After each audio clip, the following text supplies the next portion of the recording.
ఆకాశవాణి ప్రాంతీయ వార్తలు చదువుతున్నది పోపూరి మురళీకృష్ణ ప్రసాద్. ముఖ్యాంశాలు: ఆంధ్రప్రదేశ్లోని అన్ని గ్రామాల్లో ఉపాధి హామీ పథకంలో పనులు చేపట్టాలని రాష్ట్ర ప్రభుత్వ ప్రధాన కార్యదర్శి డాక్టర్ కెఎస్ జవహర్ రెడ్డి జిల్లా కలెక్టర్లను ఆదేశించారు. ఎన్నికల షెడ్యూల్ ప్రకటించినప్పటి నుంచి ఇప్పటి వరకు ఆంధ్రప్రదేశ్లో 141 కోట్ల రూపాయల విలువైన సొత్తు జప్తు చేశామని ఎన్నికల ప్రధానాధికారి ముఖేష్ కుమార్ మీనా తెలిపారు.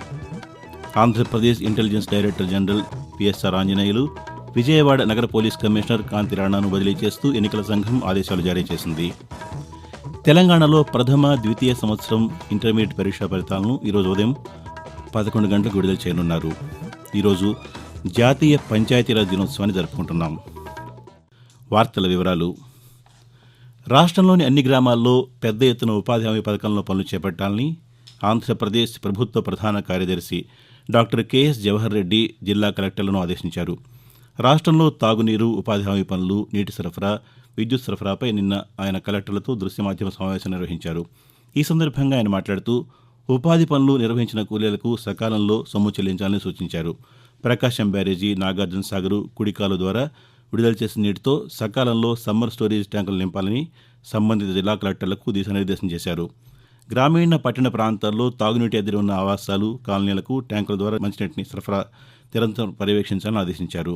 విద్యుత్ సరఫరాకు సంబంధించి ప్రజల నుంచి వచ్చే ఫిర్యాదులను సకాలంలో పరిష్కరించాలని జవహర్ రెడ్డి కలెక్టర్లకు సూచించారు. సార్వత్రిక ఎన్నికల సందర్భంగా ఓటర్లను ప్రభావితం చేసే అన్ని అంశాలపై ఆంధ్రప్రదేశ్ రాష్ట్ర ఎన్నికల సంఘం ప్రత్యేక నిఘా వ్యవస్థను ఏర్పాటు చేసింది. Integrated command control centre CCC పేరుతో ఈ వ్యవస్థ పనిచేస్తోంది. రాష్ట్ర ఎన్నికల ప్రధానాధికారి ముఖేష్ కుమార్ మీనా స్వయంగా దీన్ని పర్యవేక్షిస్తున్నారు. అంతర్రాష్ట్ర సరిహద్దులు, రాష్ట్ర వ్యాప్తంగా ఉన్న 424 చెక్పోస్టుల్లో సుమారు 358 చెక్పోస్టుల మీదుగా వెళ్లే వాహనాల కదలికలను వెబ్కాస్టింగ్ ద్వారా ఈ కేంద్రం నుంచి పర్యవేక్షిస్తున్నారు. ఫలితంగా ఎన్నికల షెడ్యూల్ ప్రకటించినప్పటి నుంచి ఇప్పటివరకు రాష్ట్ర వ్యాప్తంగా అధిక మొత్తంలో 141 కోట్ల రూపాయల విలువైన నగదు, సొత్తు జప్తు చేశామని ఎన్నికల ప్రధానాధికారి తెలిపారు. ఆంధ్రప్రదేశ్లో మరో 2 సీనియర్ ఐపీఎస్ అధికారులను ఎన్నికల సంఘం బదిలీ చేసింది. Intelligence director general PSR Anjaneyulu Vijayawada నగర పోలీస్ కమిషనర్ కాంతి రాణాను బదిలీ చేస్తూ ఎన్నికల సంఘం నిన్న ఆదేశాలు జారీ చేసింది. సార్వత్రిక ఎన్నికలు పూర్తయ్యే వరకు ఎన్నికలతో సంబంధం లేని విధులు వారికి అప్పగించాలని ఆదేశించింది. ఈ రోజు మధ్యాహ్నం 3 గంటల్లోగా వారి స్థానాల్లో కొత్త వారిని నియమించేందుకు వీలుగా ఒక్కో పోస్టుకు 3 చొప్పున అధికారుల పేర్లతో కూడిన ప్యానెల్ పంపాలని ప్రభుత్వానికి సూచించింది. ఆంధ్రప్రదేశ్లో వైఎస్ఆర్ కాంగ్రెస్ పార్టీ అధ్యక్షులు, ముఖ్యమంత్రి వైఎస్ జగన్మోహన్ రెడ్డి చేపట్టిన మేమంతా సిద్ధం బస్సు యాత్ర శ్రీకాకుళం జిల్లా టెక్కల్లో ఈరోజు ముగినుంది. గత నెల 27వ తేదీన వైఎస్ఆర్ జిల్లా ప్రొద్దుటూరులో మొదలైన బస్సు యాత్ర నిన్న రాత్రి శ్రీకాకుళం జిల్లాలోకి ప్రవేశించింది. హెచ్చెల నియోజకవర్గం అఖీల వలసలో జగన్మోహన్ రెడ్డి రాత్రి బస చేస్తారు. ఈ రోజు మధ్యాహ్నం 2 గంటలకు నిర్వహించే మేమంతా సిద్ధం ముగింపు సభలో ఆయన పాల్గొంటారు. కాగా నిన్న విజయనగరం జిల్లా చెల్లూరులో జగన్మోహన్ రెడ్డి మాట్లాడుతూ తమ ప్రభుత్వ హయాంలో గ్రామాలు అభివృద్ధి చెందాయని తెలిపారు. సచివాలయాలు, రైతు భరోసా కేంద్రాలతో రైతులకు మేలు చేకూర్చామని అన్నారు. ఆంధ్రప్రదేశ్లో తాము అధికారంలోకి వస్తే రాబోయే 5 ఏళ్లలో రాష్ట్రాన్ని అభివృద్ధి పదంలో తీసుకువెళ్తామని తెలుగుదేశం పార్టీ అధినేత నారా చంద్రబాబు నాయుడు తెలిపారు. శ్రీకాకుళం జిల్లా పాతపట్నం, ఆమదలవలసలో నిన్న నిర్వహించిన ప్రజాగళం సభలో ఆయన ప్రసంగించారు. తాము అధికారంలోకి వచ్చాక స్థానికంగానే ఉపాధి అవకాశాలు కల్పిస్తామని హామీ ఇచ్చారు.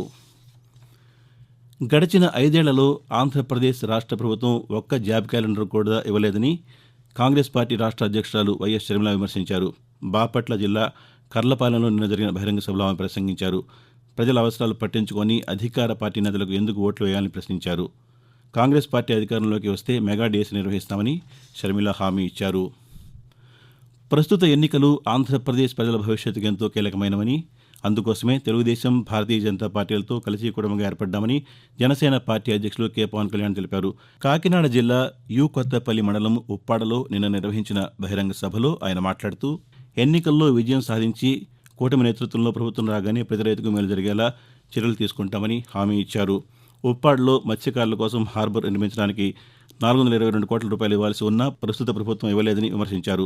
తాము అధికారంలోకి రాగానే వెనుకబడిన వర్గాలకు రిజర్వేషన్లు 24% నుంచి 34% వరకు పెంచుతామని, మత్స్యకారులకు వేట నిషేధ పరిహారం పెంచుతామని పవన్ కళ్యాణ్ హామీ ఇచ్చారు. ఆకాశవాణి ప్రాంతీయ వార్తలు వింటున్నారు. తెలంగాణలో ఇంటర్మీడియట్ పరీక్షా ఫలితాలు ఈరోజు విడుదల కానున్నాయి. ప్రథమ, ద్వితీయ సంవత్సర ఫలితాలను ఒకేసారి విడుదల చేయనున్నారు. ఈ ఫలితాలను నాంపల్లిలోని ఇంటర్ బోర్డు కార్యాలయంలో విద్యాశాఖ ముఖ్య కార్యదర్శి బుర్రా వెంకటేశం, బోర్డు కార్యదర్శి శృతి ఓజా ఉదయం 11 గంటలకు విడుదల చేస్తారు. కాగా ఏడాది ఫిబ్రవరి 28వ తేదీ నుంచి మార్చి 19వ తేదీ వరకు జరిగిన ఇంటర్ పరీక్షలకు రాష్ట్ర వ్యాప్తంగా 9,80,978 మంది విద్యార్థులు హాజరయ్యారు. ఉభయ తెలుగు రాష్ట్రాల్లో ఎండ తీవ్రత, వడగాడ్పులు పెరుగుతున్నాయి. శ్రీకాకుళం, విజయనగరం, పార్వతీపురం, మన్యం, అనకాపల్లి సహా పలు జిల్లాల్లో 66 మండలాల్లో నిన్న తీవ్ర వడగాడ్పులు వీచాయి. రాష్ట్ర వ్యాప్తంగా 84 మండలాల్లో మోస్తరు వడగాడ్పులు వీచాయి. నంద్యాల జిల్లా సాగలమెరలో 45.1, విజయనగరం జిల్లా జామిలో 44.9, కడప జిల్లా కాజీపేటలో 44.6, కర్నూలు జిల్లా వగరూరులో 44.2, అనకాపల్లి జిల్లా దేవరపల్లిలో 44.1, అనంతపురం జిల్లా తెరన్నపల్లిలో 43.8 డిగ్రీల గరిష్ట ఉష్ణోగ్రతలు నమోదయ్యాయి. ఈరోజు శ్రీకాకుళం, విజయనగరం, పార్వతీపురం, మన్యం, అనకాపల్లి జిల్లాల్లోని 46 మండలాల్లో తీవ్ర వడగాడ్పులు వీస్తాయని, శ్రీకాకుళం నుంచి పల్నాడు వరకు 143 మండలాల్లో వడగాడ్పుల ప్రభావం ఉంటుందని రాష్ట్ర విపత్తుల నిర్వహణ సంస్థ హెచ్చరించింది. మరోవైపు తెలంగాణ రాష్ట్రంలో కూడా 45 డిగ్రీలకు పైగా గరిష్ట ఉష్ణోగ్రతలు నమోదవుతున్నాయి. మిర్యాలగూడలో నిన్న 45.1 డిగ్రీల సెల్సియస్ ఉష్ణోగ్రత నమోదైంది. ఈరోజు, రేపు కొన్ని జిల్లాల్లో వడగాడ్పులు వీచే అవకాశం ఉందని వాతావరణ శాఖ పేర్కొంది. అధిక ఉష్ణోగ్రతలు నమోదవుతున్న క్రమంలో రైల్వే శాఖను భారత వాతావరణ శాఖ ఐఎండీ అప్రమత్తం చేసింది. వడగాడ్పుల ప్రభావంతో రైలు ప్రయాణికులు వడదెబ్బకు గురవుతారని హెచ్చరించింది. తమిళనాడు, కర్ణాటక, తెలంగాణ, ఆంధ్రప్రదేశ్, మహారాష్ట్ర, ఛత్తీస్గఢ్, ఒడిషా, మధ్యప్రదేశ్, జార్ఖండ్, పశ్చిమ బెంగాల్, బీహార్, ఉత్తరప్రదేశ్ రాష్ట్రాల్లో వడగాడ్పుల తీవ్రత అధికంగా ఉందని పేర్కొంది. రైల్వే స్టేషన్లు, ప్లాట్ఫారంలు, రైలు కోచ్ల్లో సరిపడినంత తాగునీరు అందుబాటులో ఉంచాలని రైల్వే శాఖకు సూచించింది.